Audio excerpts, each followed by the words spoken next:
छाया देवी की जीवनी।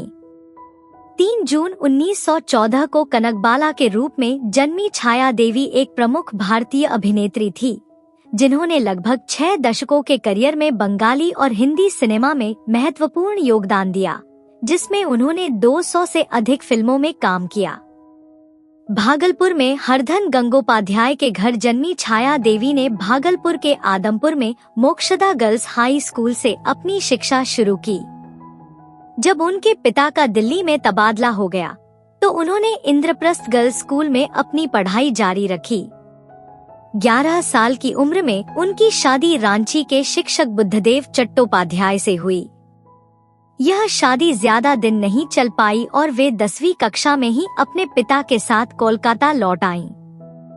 अपने जीवन के शुरुआती दिनों में उन्होंने बूंदी उस्ताद और बाद में कलकत्ता में केसी डे से शास्त्रीय हिंदुस्तानी संगीत की शिक्षा प्राप्त की। वे अभिनेता अशोक कुमार की पत्नी शोभा गांगुली की चचेरी बहन थी, जो उन्हें भारतीय सिनेमा के प्रमुख गांगुली परिवार से जोड़ती है। उन्हें 1936 में देबाकी बोस की बंगाली फिल्म सोनार संसार में पहली मुख्य भूमिका के साथ सफलता मिली। हालांकि 1937 में विद्यापति में रानी लक्ष्मी की भूमिका ने उन्हें व्यापक पहचान दिलाई और उन्हें प्रसिद्धि के हॉल में स्थापित किया। अपने करियर के दौरान उन्होंने उल्लेखनीय बहुमुखी प्रतिभा का प्रदर्शन किया। अपने शुरुआती वर्षों में मुख्य भूमिकाओं से लेकर बाद में शक्तिशाली चरित्र भूमिकाओं तक का संक्रमण किया।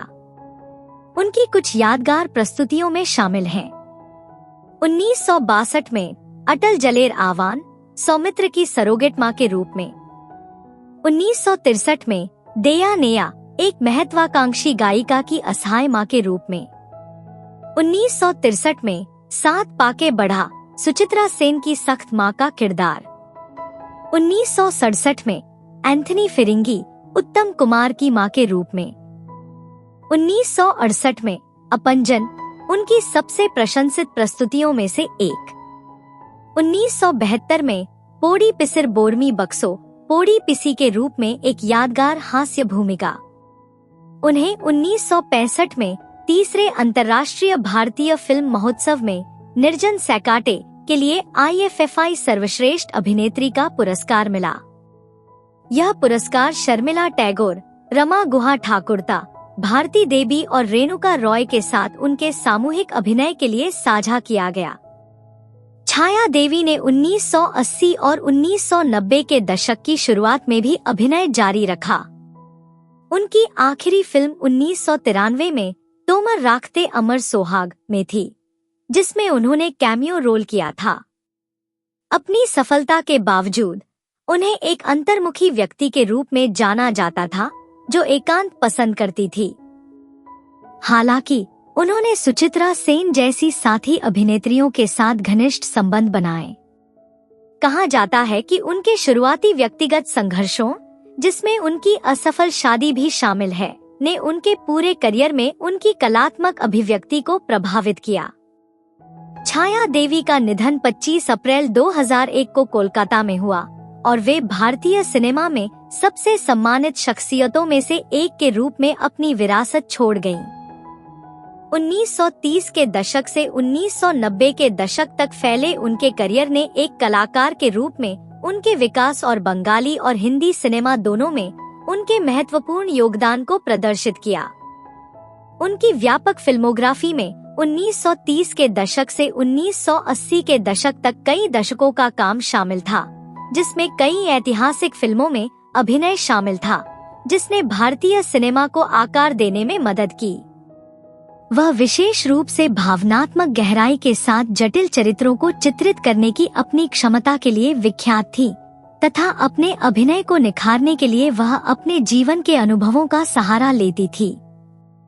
भारतीय सिनेमा में छाया देवी की विरासत 200 से ज्यादा फिल्मों की उनकी प्रभावशाली फिल्मोग्राफी से कहीं आगे तक फैली हुई है। शुरुआती दौर में असफल हुई शादी सहित व्यक्तिगत कठिनाइयों से उबरते हुए उन्होंने खुद को अपने समय की सबसे बहुमुखी और सम्मानित अभिनेत्रियों में से एक के रूप में ढाला। भागलपुर की एक युवा लड़की से लेकर बंगाली और हिंदी सिनेमा की एक महान हस्ती बनने तक का उनका सफर भारतीय फिल्म निर्माण के विकास को दर्शाता है। उनके अभिनय में एक भावनात्मक गहराई थी जो उनके अपने जीवन के अनुभवों से आई थी, जिसने उनके चित्रण को विशेष रूप से प्रामाणिक और मार्मिक बना दिया। चाहे अपने शुरुआती करियर में मुख्य भूमिकाएं निभाना हो या बाद के वर्षों में चरित्र भूमिकाएं, उन्होंने प्रत्येक प्रदर्शन में समान स्तर का समर्पण और सूक्ष्मता दिखाई। बदलते समय के साथ तालमेल बिठाने की उनकी क्षमता भारतीय सिनेमा के शुरुआती दिनों से लेकर उसके स्वर्णिम युग और आधुनिक युग में संक्रमण, एक कलाकार के रूप में उनकी असाधारण बहुमुखी प्रतिभा को प्रदर्शित करता है। IFFI सर्वश्रेष्ठ अभिनेता पुरस्कार सहित उन्हें मिली मान्यता ने न केवल उनकी प्रतिभा को दर्शाया, बल्कि एक कला के रूप में भारतीय सिनेमा को ऊपर उठाने में उनके योगदान को भी दर्शाया। देबाकी बोस और तपन सिन्हा जैसे दिग्गज निर्देशकों के साथ उनके सहयोग ने भारतीय फिल्मों में कहानी कहने और चरित्र विकास के लिए नए मानक स्थापित करने में मदद की। जब 2001 में उनका निधन हुआ तो उन्होंने न केवल 6 दशकों तक काम किया, बल्कि भारतीय सिनेमा पर एक स्थायी प्रभाव भी छोड़ा। उनकी जीवन कहानी उनके शुरुआती संघर्षों से लेकर उनके विजयी करियर तक अभिनेताओं की नई पीढ़ियों को प्रेरित करती है। छाया देवी की विरासत हमें याद दिलाती है कि महान कलाकार अक्सर व्यक्तिगत चुनौतियों से उभर कर आते हैं और किसी के शिल्प के प्रति समर्पण एक ऐसा प्रभाव पैदा कर सकता है जो जीवन भर से भी अधिक समय तक रहता है। भारतीय सिनेमा, विशेष रूप से बंगाली फिल्मों में उनका योगदान उद्योग की समृद्ध सांस्कृतिक विरासत का एक अभिन्न अंग बना हुआ है।